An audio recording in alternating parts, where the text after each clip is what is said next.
What senior White House official is compared to a proctologist?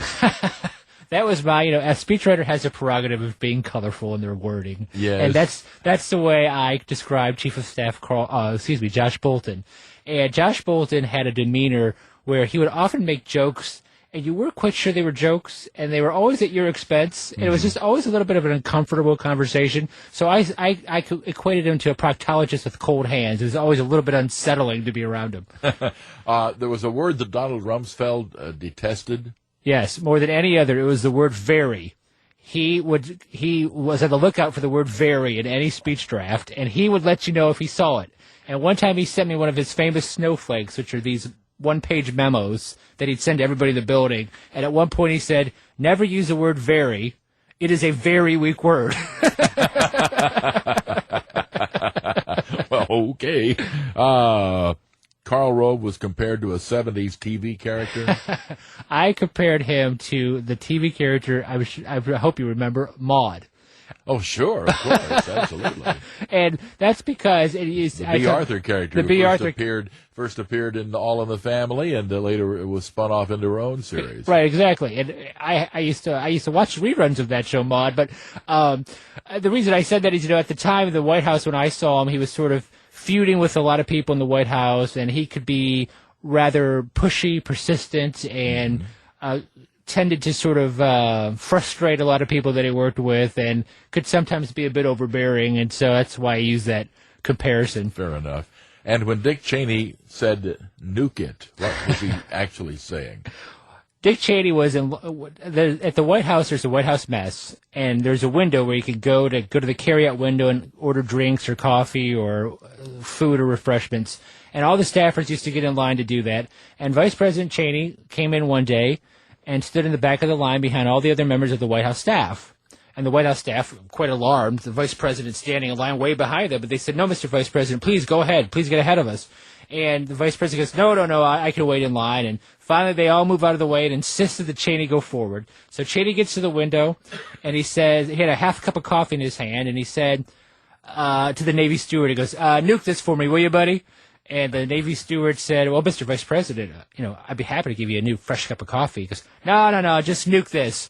And I just thought there was a nice little story. And so they said, okay, Mr. Vice President. And so then what the Vice President did was he took the form that all the staffers filled out, he put his name at the top, and he checked cup of coffee to make sure he got charged for it.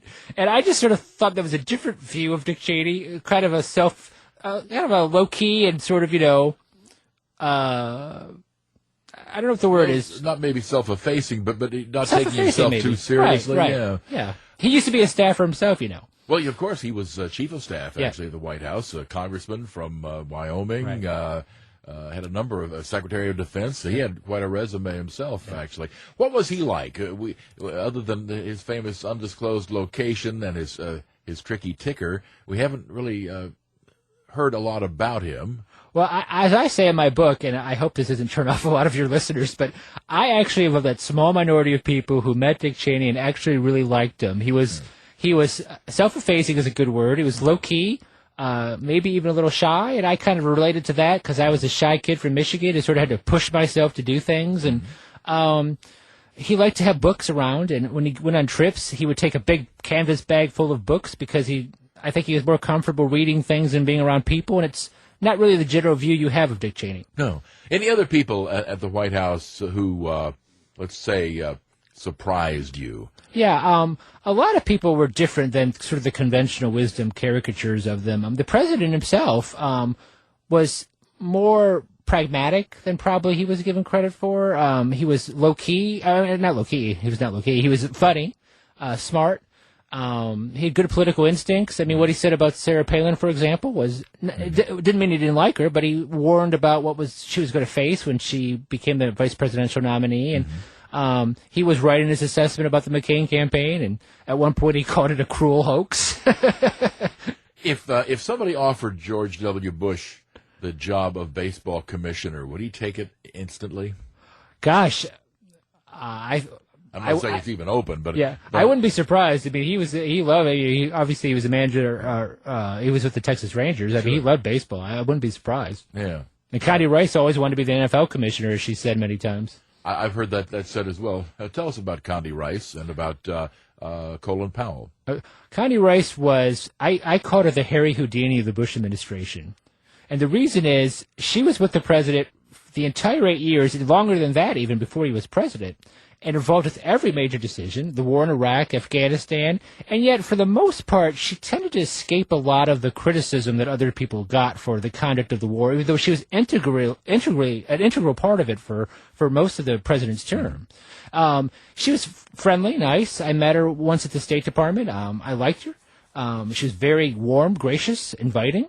Mm-hmm. But she was very close to the president, and I think he kind of treated her as a kid sister. And I sort of like that, except for the fact that, I don't want my sister to be Secretary of State, because what happens if she's wrong? Well, there needs to be a little distance, I suppose, there. Colin Powell, who became, I guess, not that enamored of the White House, and perhaps the feeling was reciprocated. Whatever love affair was there departed, to the point, of course, that Powell wound up endorsing Obama for president. Well, Colin Powell was gone by the time I got to the White House, but his presence remained, and there was a very cautious approach to him at the White House. And I remember once we wrote a speech for the president to give him an award or something, or some toast or something, and the Powell's office let us know that he preferred to be called General Powell as opposed to Secretary Powell. And that made perfect sense, because he was a general a lot longer than he was a secretary. But many people in the White House sort of took offense to that, as if, he wanted to be distanced from the Bush administration and erase all memory of his involvement with the Bush administration. And that sort of seemed to be the case. 1-866-50 Jimbo. More to come. We're going to continue with Matt Latimer. The book is Speechless. We'll be right back.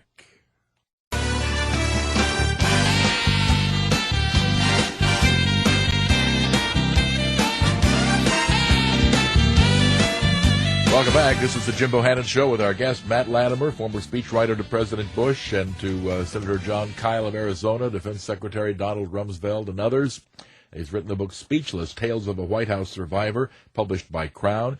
You told me during the break that you're heading off to make some speeches and that there has been interest from Hollywood in doing your book. First of all, did you anticipate that level of notoriety coming from this? I absolutely did not, and neither did my parents. And all the notoriety has not been necessarily positive, but no, some people have compared the book to sort of which is very flattering, sort of like a Devil Wears Prada look at Washington, D.C., and I don't think that my book necessarily can live up to that, but I try to make it funny and interesting, and we'll see what happens. Well, in that regard, if you were casting the book, who would you pick to star in the various roles, other than Brad Pitt for yourself, of course? Well, of course, Brad Pitt has to play me, of course. Oh gosh, I don't know. It's kind of hard to pick people who play all these different roles, because all these people are very complicated figures. You'll have to work on that. I'll have to think about it, because you never know. The question may actually come up at some point. Overall, your feelings about the experience obviously was worth writing a book about. Would you do it again? Do the book or do the experience? Do the experiences. I would do the experiences again, because I learned something from everything that I did. And, one of the things that you learn in Washington is, and I'm sure your listeners know this, we get so frustrated about sending people here who, say they're going to be on our side and going to pursue our principles that we believe in, and then they get seduced by power and privilege and sort of forget why they get elected, and then both members of both parties work mostly to get reelected. And there's very few people who kind of break that rule, but I tried to find a couple of them and mention them in my book. Are you more or less idealistic now? Well, I'm older, wiser, probably a little less idealistic, but I still have that glimmer of hope in our political system. Once the book tour is over, what are your goals? You've got a lot of life ahead of you. I do. I might want to write more books. I might want to write some commentary, and, maybe there'll be that one special new Ronald Reagan that I'm looking for that I could help support somehow in his campaign. Real quickly, have you talked to any of the people like Mitt Romney or others, Tim Pawlenty, who are undoubtedly running really hard for 2012? No, I haven't talked to any, but, my book is a little bit too controversial at the moment, so politicians, the first thing they do is run from controversy. That's true. Well, don't run from this. Run to it. Speechless. It is published by Crown. Tales of a White House Survivor. He is Matt Latimer. I'm Jim Bohannon, and this is Westwood One.